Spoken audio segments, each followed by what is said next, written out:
Hi friends, welcome back to Masters of Chemistry. So we are studying the solid state reaction, a special topic from the physical chemistry. In some previous video session, we are going to discuss the introduction to solid state reaction, general principle of solid state reaction, classification of solid state reaction. Then we studies the some of the experimental procedure of solid state reaction and some of the analyzing techniques of solid state material. If you have not watched my these previous videos, I recommend to watch that video. The link is given in the description box. So in this video session we are going to discuss the method of single crystal growth. So already we discussed the method of single crystal growth. We have two methods for the growing of single crystals. So one is the solution growth method and the second one is the melt growth method. So in this particular video session we are going to discuss the solution growth method. So let's start to discuss solution growth method in detail. Thank you.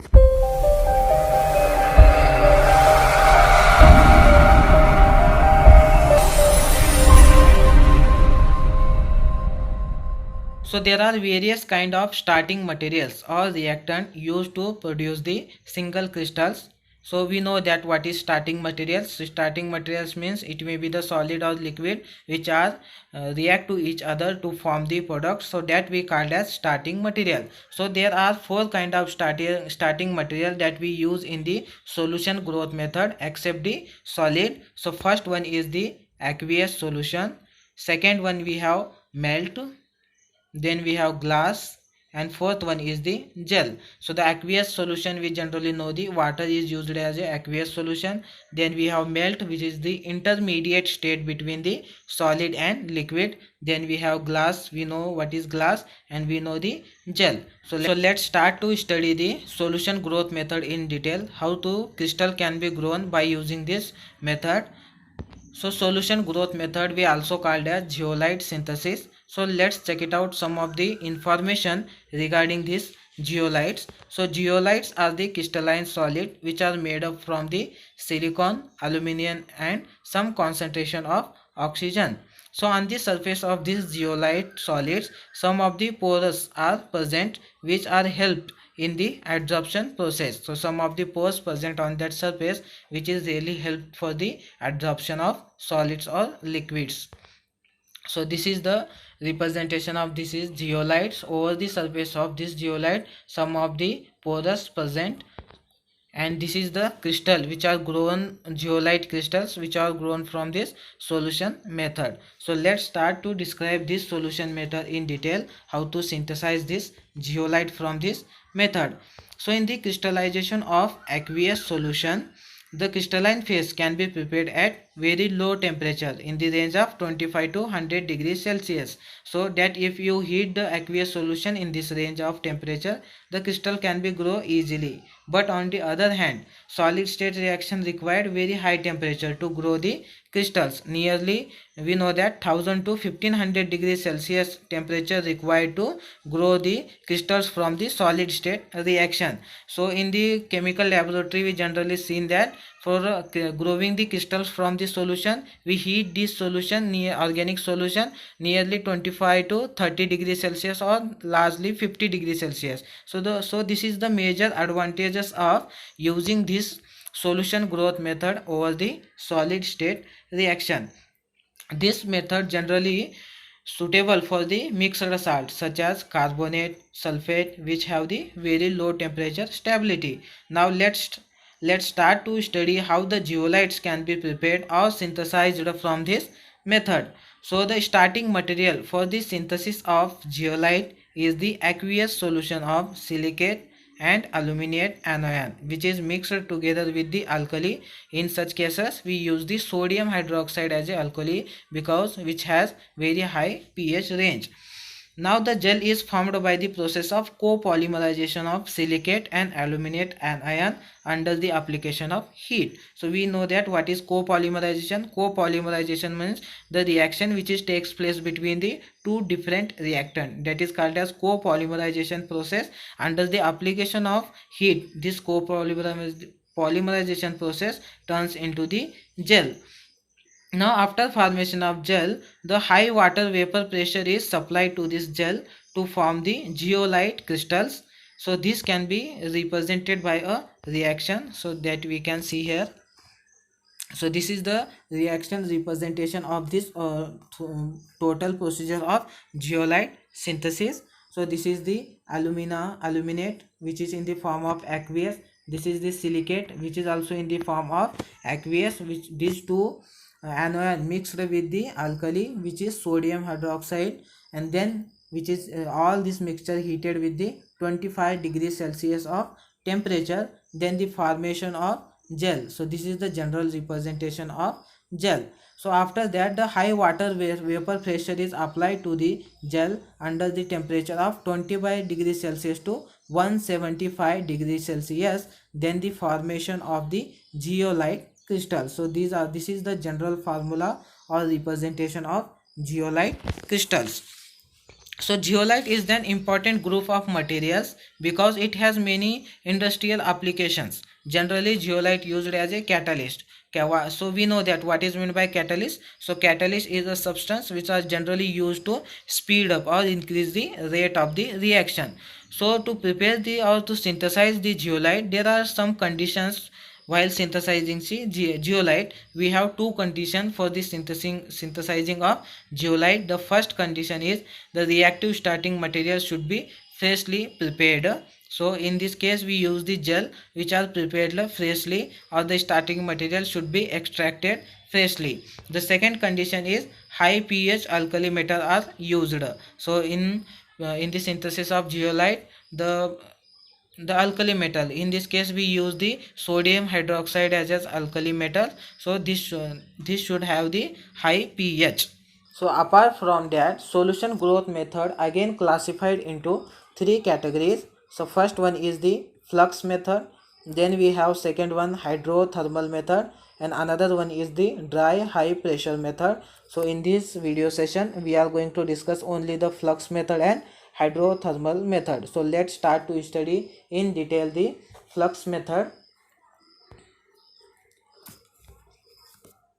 So the flux method, in this method the crystals can be grown from the two liquids. So in this method we consider two liquids. These two liquids have different composition, in which one liquid is used as a solvent and other liquid is used as a crystal growing liquid. So these two liquids with different composition are called as flux.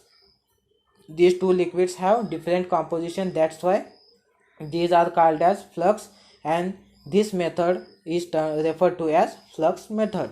To understand this, we have to study the phase diagram. Now the question arises in your mind that why we use this phase diagram and what it tells us. So it is used because it provides a diagrammatic representation of conditions of growing crystal. So what are these conditions means? Temperature and composition we can be determined or we can be observed from this phase diagram. So that is mean it tells us that at what temperature the crystal start to form and how the composition of the solution affect on in that also we can determine from this phase diagram. To understand this, let us consider we have two liquids, that is liquid A and liquid B. The liquid B act as a solvent and the liquid A act as a crystal growing liquid, and the composition of that both the liquid have different composition. If liquid A has melting point of Ta, suppose if the composition of liquid NaB is represented by X, because the composition of liquid A and liquid B is different. If you suppose the consider the composition of liquid A and liquid B after combining form a solution, their solution composition we have X. So that can be understood by using the diagram of this method. So this is the representing diagram. So suppose we have two liquids, this is the liquid A and liquid B. So liquid A act as a crystal growing and liquid B act as a solvent.